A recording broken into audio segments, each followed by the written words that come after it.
izin memperkenalkan diri. Kami dari kelompok 3 ingin menyampaikan presentasi untuk judul konflik dan penyelesaian perselisihan dalam hubungan industrial. Kami yang beranggotakan 4 orang dengan saya sendiri, Febri Ramdan, ada Firmansyah, Rahmat Hidayat, dan Naryo.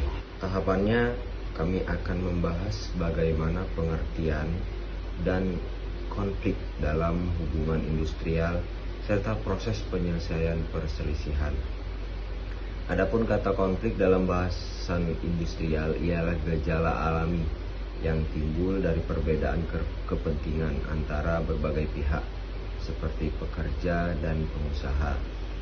Konflik ini dapat muncul dalam berbagai bentuk, mulai dari ketidaksetujuan terkait kondisi pekerja hingga perbedaan dalam pemahaman terhadap strategi bisnis. Assalamualaikum warahmatullahi wabarakatuh. Meneruskan dari saudara Febri Ramdan, saya akan menjelaskan tentang faktor-faktor yang menyebabkan konflik dan 3 jenis konflik yang paling umum. Untuk faktor-faktor penyebab konflik itu ada 5. Yang pertama, itu ada perbedaan budaya di tempat kerja, nilai, kebiasaan, dan perbedaan antar karyawan itu dapat menimbulkan kesalahpahaman. Yang kedua, tekanan kerja dan beban kerja tinggi. Stres akibat tuntutan kerjaan yang berat dapat memicu emosi dan ketegangan antara individu dan tim. Yang ketiga, itu perubahan dalam struktur organisasi, kebijakan, kepemimpinan. Adaptasi terhadap perubahan sering menimbulkan resistensi dan ketidaknyamanan. Yang keempat, yaitu ketidakkejelasan peran dan tanggung jawab. Ketika batas tugas tidak jelas, muncul tumpang tindih pekerjaan antara individu dan tim. Selanjutnya yang terakhir ada yang kelima, yaitu isu gaji dan kesejahteraan. Ketidakpuasan terhadap kompensasi, fasilitas kerja dapat menimbulkan rasa ketidakadilan dan konflik dalam manajemen. Secara keseluruhan, konflik di tempat kerja biasanya muncul karena ketidakseimbangan antara ekspektasi, komunikasi, dan keadilan organisasi. Mengelola faktor-faktor ini dengan baik akan membantu menciptakan lingkungan kerja yang lebih harmonis dan produktif. Selanjutnya, yaitu masuk ke 3 jenis konflik yang paling umum di lingkungan kerja. Yang pertama, konflik antara pekerja dan pengusaha. Terjadi karena perbedaan kepentingan terkait kondisi kerja, kompensasi, kebijakan. Biasanya muncul saat pekerja merasa kebijakan tidak adil atau kesejahteraan mereka merasa diabaikan. Yang kedua, yaitu konflik antar pekerja. Merupakan konflik internal yang biasanya disebabkan oleh persaingan, ketidaksepakatan dalam pembagian tugas, perbedaan pandangan dan nilai, atau kesejahteraan yang lainnya. Hal ini bisa mempengaruhi kerjasama tim dan mengganggu produktivitas kerja. Yang ketiga, konflik antar serikat pekerja dan pengusaha. Biasanya hal ini berkaitan dengan negosiasi kontrak kerja, hak pekerja, dan juga kebijakan dalam ketenaga kerjaan itu sendiri. Biasanya terjadi dalam konteks hubungan industrial yang formal. Secara singkat, ketiga jenis konflik ini menggambarkan dinamika hubungan pekerja atau dalam pekerjaan yang perlu dikelola dengan komunikasi terbuka, kebijakan yang adil, dan mekanisme penyelesaian konflik yang efektif agar tercipta lingkungan kerja yang harmonis dan produktif. Demikian penjelasan dari saya. Selanjutnya akan dilanjutkan oleh Saudara Rahmat Hidayat tentang penyelesaian konflik secara internal, informal dan formal. Terima kasih. Wassalamualaikum warahmatullahi wabarakatuh. Terima kasih Mas Firman. Sebelumnya perkenalkan, nama saya Rahmat Hidayat, saya dari kelompok 3. Saya ingin menjelaskan penyelesaian masalah secara informal dan formal. Contoh kasus dalam penyelesaian masalah informal, misalkan ada 2 rekan kerja mengalami kesalahpahaman karena pembagian tugas dalam sebuah proyek di perusahaan. Salah satu merasa pekerjaannya lebih banyak dibandingkan yang lain, maka penyelesaian informal adalah kedua rekan kerja mengobrol secara langsung di luar suasana rapat resmi.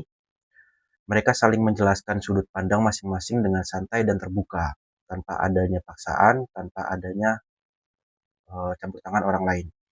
Mereka saling menjelaskan sudut pandang masing-masing dengan santai dan terbuka. Setelah berdiskusi, mereka sepakat untuk membagi tugas secara lebih merata. Tidak ada pihak ketiga atau dokumen resmi yang dilibatkan dalam penyelesaian masalah tersebut. Kesimpulannya adalah, penyelesaian masalah informal adalah penyelesaian konflik yang dilakukan secara santai dan langsung oleh pihak-pihak yang terlibat tanpa melalui prosedur resmi. Tujuannya adalah mencapai kesepahaman dan menjaga hubungan baik antar pihak yang berselisih. Sedangkan penyelesaian masalah secara formal, contoh kasusnya, apabila terjadi konflik antara karyawan dan perusahaan karena adanya perbedaan pendapat mengenai jadwal kerja lembur atau pembagian tugas dalam sebuah proyek di sebuah perusahaan, penyelesaian formal yang dapat diambil adalah, yang pertama, identifikasi masalah. Karyawan merasa jadwal lembur terlalu sering dan tidak sesuai kesepahaman. Perusahaan membutuhkan tambahan jam kerja untuk memenuhi target produksi. Kedua, pertemuan resmi. Perwakilan karyawan dan manajemen mengadakan rapat resmi untuk membahas permasalahan tersebut. Ketiga, mediasi atau konsiliasi. Jika belum ditemukan kesepakatan antara kedua pihak, dapat meminta bantuan pihak ketiga yang netral seperti mediator dan dinas ketenagakerjaan. Keempat, mencapai kesepakatan. Disepakati bahwa jadwal lembur atau pembagian tugas dalam proyek akan dibuat lebih teratur dan karyawan yang lembur akan menerima kompensasi sesuai peraturan. 5. Dokumentasi hasil. Kesepakatan dituangkan dalam berita acara atau perjanjian tertulis yang ditandatangani oleh kedua belah pihak. Kesimpulannya adalah, penyelesaian masalah secara formal dilakukan melalui prosedur yang jelas, melibatkan pihak yang berwenang, serta menghasilkan keputusan atau kesepakatan yang terdokumentasi secara resmi. Dengan cara ini, konflik dapat dijelaskan secara adil dan profesional. Saya coba menjelaskan lebih sederhana tentang proses penyelesaian masalah secara konsiliasi. Konsiliasi itu seperti ada penengah yang membantu dua pihak yang sedang berselisih untuk mengobrol santai, baik-baik, dan mencari solusi sama-sama menguntungkan. Penengah ini tidak memaksa atau memutuskan siapa yang benar atau salah, tetapi hanya membantu agar kedua pihak bisa mencapai kesepakatan. Misalnya, ada konflik antar karyawan dan perusahaan soal aturan kerja. Lalu mereka meminta bantuan seorang konsiliator untuk memfasilitasi diskusi. Konsiliator ini membantu kedua pihak menyampaikan pendapat dan mencari solusi yang disepakati bersama. Singkatnya, konsiliasi adalah penyelesaian konflik melalui bantuan pihak ketiga yang netral untuk membantu kedua pihak untuk mencapai kesepakatan secara damai. Oke, selanjutnya bisa diteruskan dengan Pak Naryo. Terima kasih. Baik, terima kasih. Selanjutnya saya akan melanjutkan presentasi yang disampaikan oleh Pak Rahmat. Terima kasih.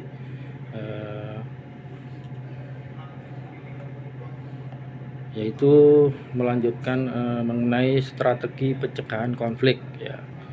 Strategi pencegahan konflik memegang peran yang krusial untuk menciptakan lingkungan kerja yang sehat dan produktif.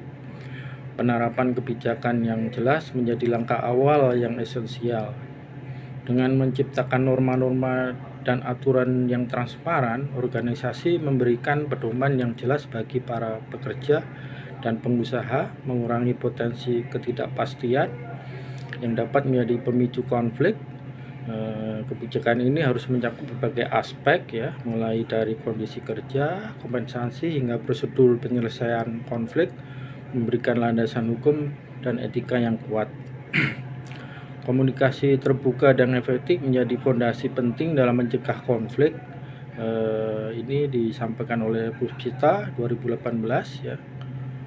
Komunikasi yang efektif juga melibatkan pendekatan mendengarkan yang aktif, memahami perspektif berbagai pihak, dan merespons secara konstruktif. Dengan demikian, potensi kesalahpahaman dapat diminimalkan dan pernyataan dapat diatasi sebelum menjadi konflik yang merugikan. Pelatihan keterampilan manajerial menjadi kunci untuk mempersiapkan para pemimpin dalam mengelola hubungan di lingkungan kerja, yaitu melibatkan manajer dalam program pelatihan yang fokus pada keterampilan komunikasi, kepemimpinan, dan penyelesaian konflik. Dapat meningkatkan kapasitas mereka dalam mengelola situasi yang dapat memicu konflik. Ini yang dapat kami sampaikan, strategi pencegahan konflik. Selanjutnya kita kesimpulan, yaitu konflik dalam hubungan industrial merupakan fenomena yang wajar dan tidak dapat dihindari karena muncul akibat adanya perbedaan kepentingan antara berbagai pihak yang terlibat dalam proses produksi barang atau jasa. Konflik ini dipicu oleh beberapa faktor utama, yaitu perbedaan budaya di tempat kerja, ketidakjelasan peran dan tanggung jawab, isu-isu mengenai gaji dan kesetaraan, ketidaksetaraan dan diskriminasi, serta perubahan dalam struktur organisasi atau kebijakan perusahaan. Konflik dalam hubungan industrial dapat dibedakan menjadi 3 jenis, yaitu konflik antara pekerja dan pengusaha, konflik internal antar pekerja, serta konflik antara serikat pekerja dan pengusaha. Penyelesaian perselisihan dalam hubungan industrial dapat dilakukan melalui 2 jalur utama, yaitu penyelesaian di luar pengadilan hubungan industrial dan penyelesaian melalui pengadilan hubungan industrial. Penyelesaian hubungan industrial dan penyelesaian melalui pengadilan hubungan industrial informal mencakup 3 metode, yaitu mediasi dengan melibatkan mediator sebagai pihak ketiga yang sifatnya netral. Negosiasinya yaitu proses tawar-menawar langsung antara 2 pihak, dan konsiliasi yaitu dengan melibatkan konsiliator sebagai penasihat dan pemandu dialog. Sementara itu, penyelesaian formal dapat dilakukan melalui arbitrase, di mana keputusan mengikat ditetapkan oleh arbiter yang bertindak sebagai pihak ketiga yang sifatnya netral ya. Untuk menciptakan lingkungan kerja yang sehat dan produktif, diperlukan strategi pencegahan konflik yang efektif. Strategi utama yang dapat diterapkan meliputi